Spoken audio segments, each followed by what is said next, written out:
So we have a story here of eight young brothers who went to Florida to play in a championship football game and got arrested for stealing out of Dick's Sporting Goods.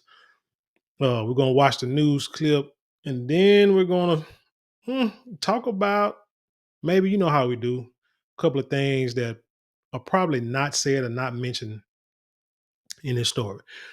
Don't forget to like, share, comment, and subscribe. When you do subscribe, hit the notification bell so every time I drop a video, you will be the first to know about it. Let's hit it. Good evening. I'm Keith Kate. Thank you for joining us. Well, they came from Philadelphia to play in a championship football game, but what they did at a sports store got them yanked from the game and hauled off into custody. News Channel 8's Ryan Arbogast in at Hampton Newsroom tonight. He has more on this story. And Ryan, Sheriff Grady Judd was really fired up today about this. Actually made an example of the accused shoplifters, and he had some words for the coach as well.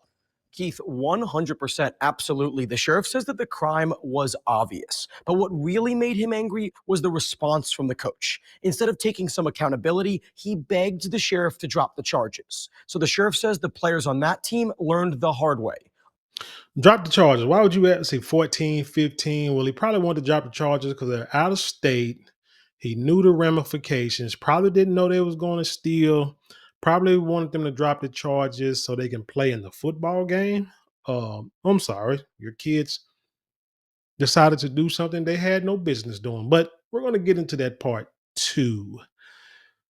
A real welcome to Polk County. The systematic, organized theft ring called a football team. Smile. You're on camera. This is surveillance video from a Dick's Sporting Goods in Davenport. He said systemized like he's trying to hit him with a RICO. All the angles law enforcement needed to call this a crime. You didn't see 8 kids from Polk County in a store this weekend stealing, did ya? Sheriff Grady Judd busting out the That sheriff is a trip. I like watching his videos because he be getting on people. But anyway, let's go. industrial printer to make an example of 8 teens, all either 14 or 15 years old. They stole, and they stole, and they stole, and they stole, and they stole. Yeah. How do you like that? The team. Hold on. I'm going to stop. I want to go back and look at some of the stuff that they stole. Let's see what they got here. It says Nike Men Club, fleece hoodie. Let's see. Adult football gloves, rubber patch beanie, football gloves, a beanie, a watch hat. What's that? Fleece hoodie, football gloves, running a women's running jacket. What you got there? Damn, you would get them. Dry fit cotton underwear.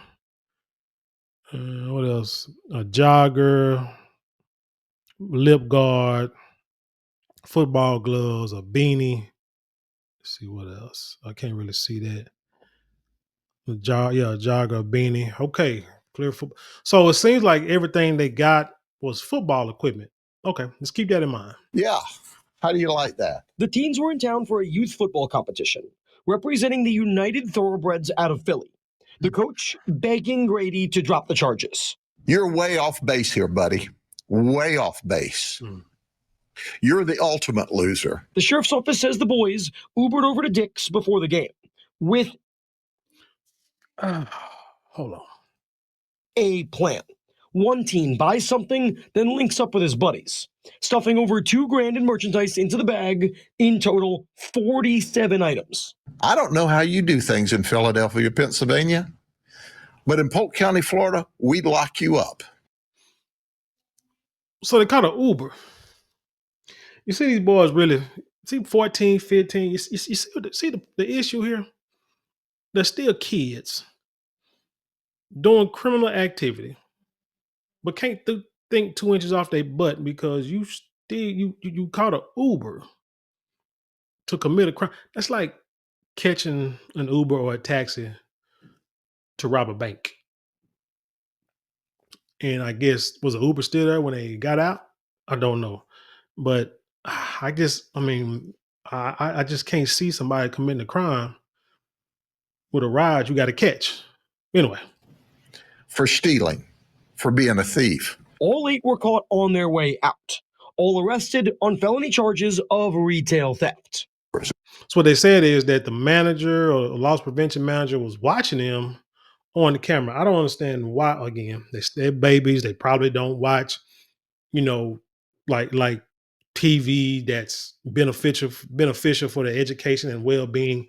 I've seen too many videos where people go into Walmart, grocery store, Dick's Sporting Goods, and they get caught walking out the door, but you are being watched from the jump. We are supposedly living in a racial society. If that's the case, then your parents and or guardians should be teaching you, hey, especially young boys, black boys, hey, when you go somewhere, be on your best behavior. Don't embarrass me in front of them folk, but don't want to try to steal ride, because be on your best behavior. Do what you're gonna do. Get out, because them folk are watching you. Man, I've been doing that since for as long as I can remember. I used to work at Walmart back in the day. Customer service, cashier, customer service manager, in returns, layaway.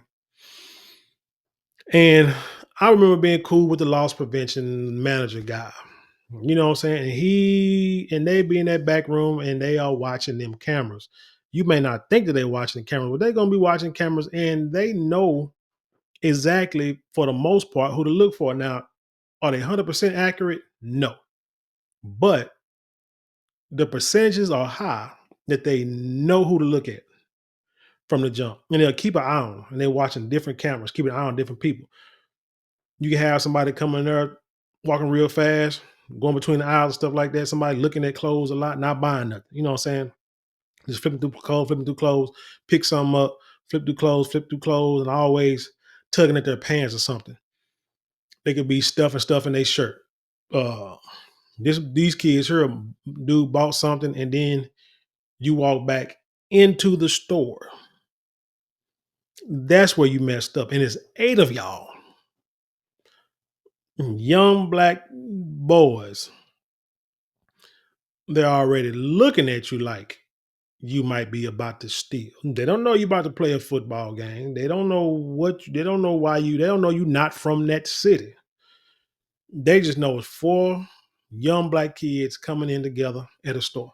Shoot, I remember being in high school and me and some friends of ours. Now, the school we went to, they got out earlier. It might have been for testing or something. And we was in Dallas. But we went to the mall in Mesquite. Their kids weren't out of school yet. How are we supposed to know, right? We get out of my homeboy car. It's 4 of us. 1, 2, yeah, I think it's 4, 1, me, Ed, Quincy. I don't know if. So I think it was 4 of us, 4 or 5 of us in that car. And we went to the mall just to go to the mall, walk around, just kill time.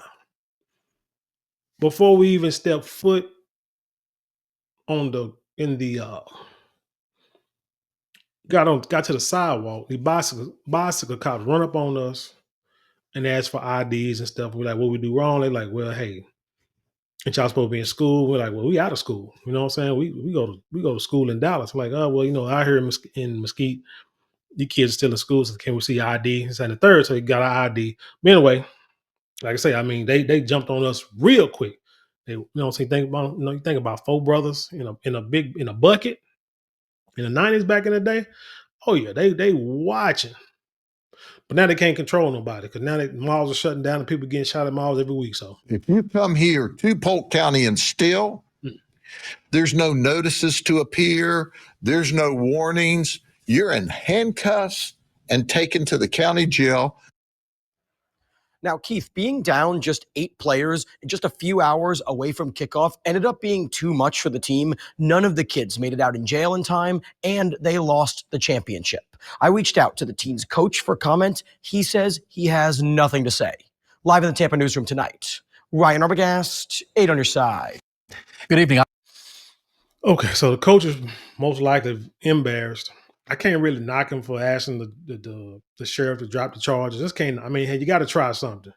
You are these kids are your responsibility. You got to think about that. Your responsibility, and how are you gonna look going back home, calling back home, saying, "Hey, these players got arrested and they in jail during the game. They wasn't there with no parents." It's a good, and this is what I want to get at. It's a good chance that those kids just went down there with the coaches. Good chance. Maybe a couple of players, maybe parents might have made the trip, but you got to think about it.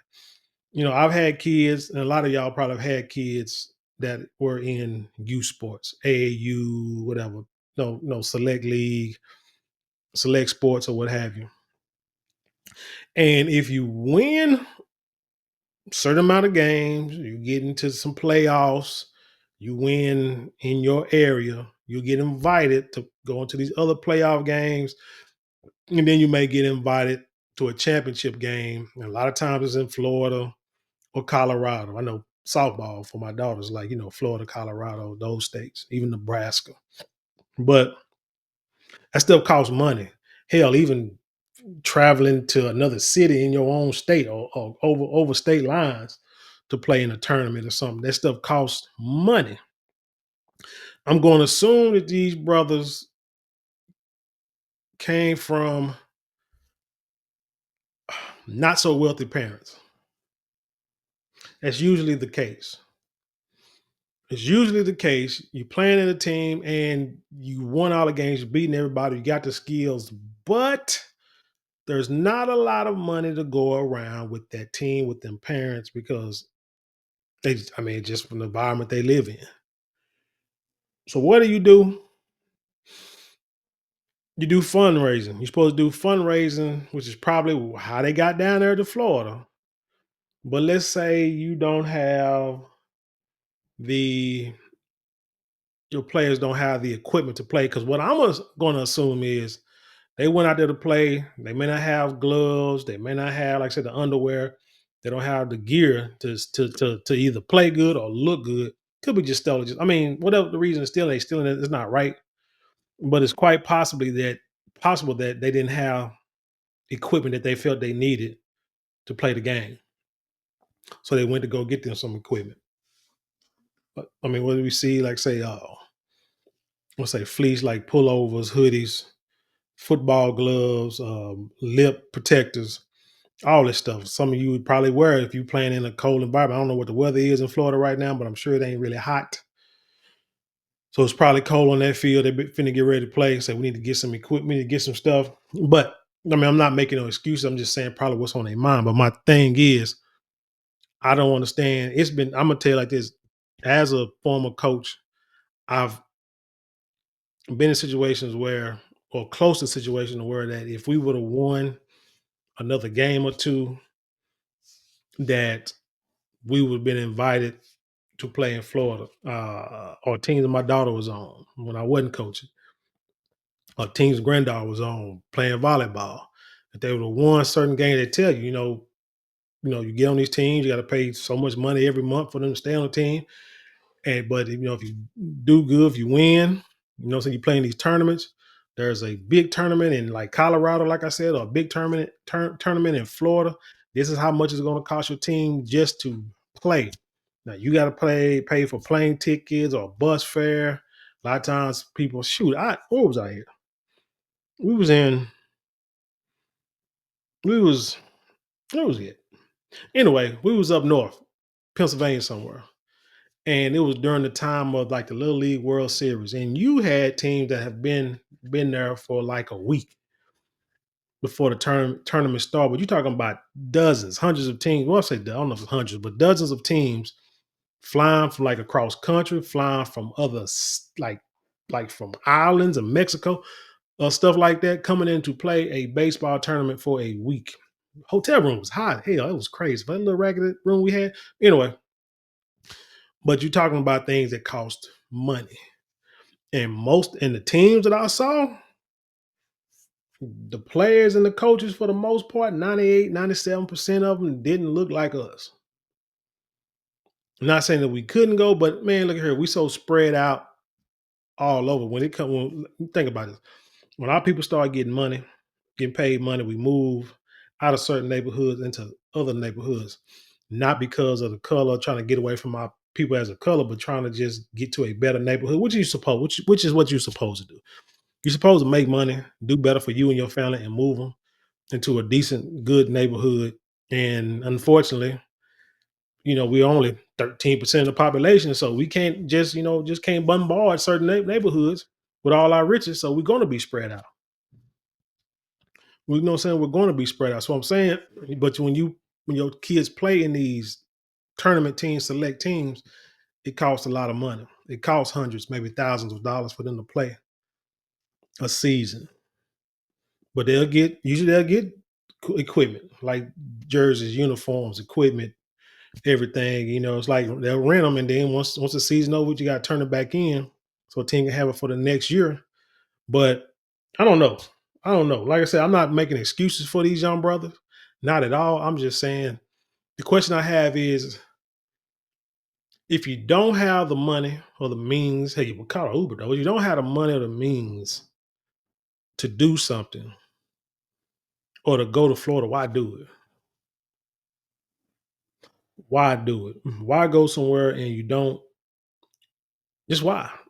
I don't understand it. If your kids don't have the equipment to where they can play their best and do their best, why go?